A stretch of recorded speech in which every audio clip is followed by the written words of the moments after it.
mojem delu me najbolj veseli delo z mladino, delo z otroki. Že kot osnovnošolc sem hodil v vrtec, kjer je poučevala mama in sem po kosilu bral pravljice. Ko sem končal šolanje, sem začel poučevati in delo z otroki praktično je to moje poslanstvo.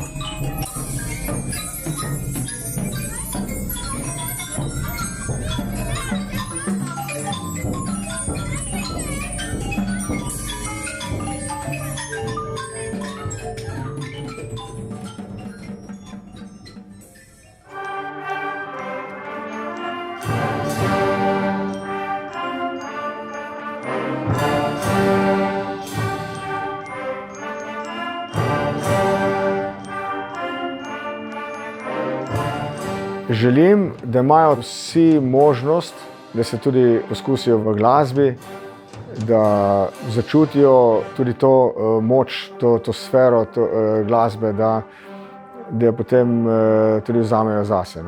Pri pouku imam okno, ki gleda na igrišče, vedno je odprto, sploh poleti, in imam zmeraj 5-6 poslušalcev medtem, ko izvajam pouk inštrumenta. Recimo, kot rečemo, da na mladih svet stoji, je identična zadeva pri kulturi. Na mladih kultura stoji.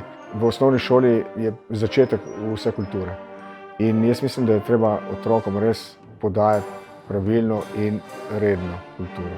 Oni bodo peljani skozi generacije in generacije naprej. Za narod, za lasten narod je kultura zelo, zelo pomembna.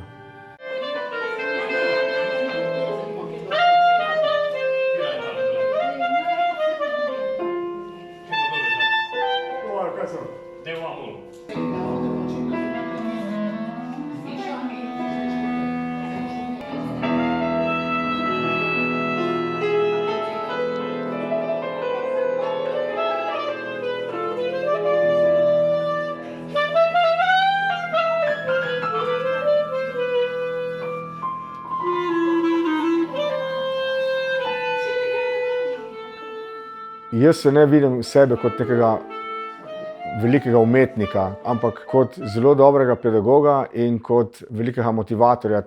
Tako mi rečejo, no? Tako mi rečejo, kot sem zelo dober motivator in dober pedagog. Dober večer.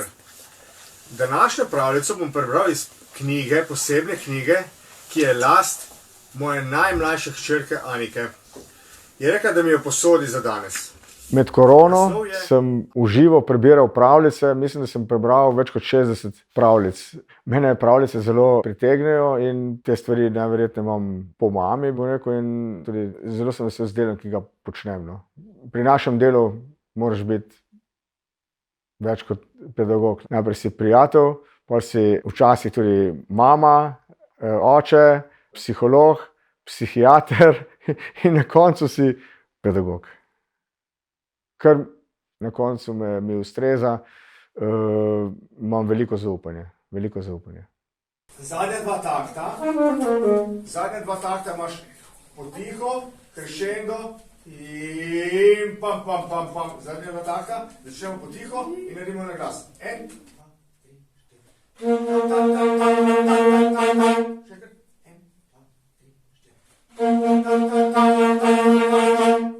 3, 4. Vsi skupaj?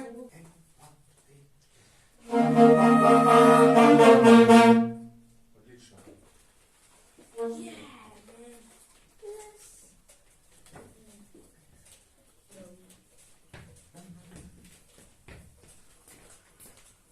Okay.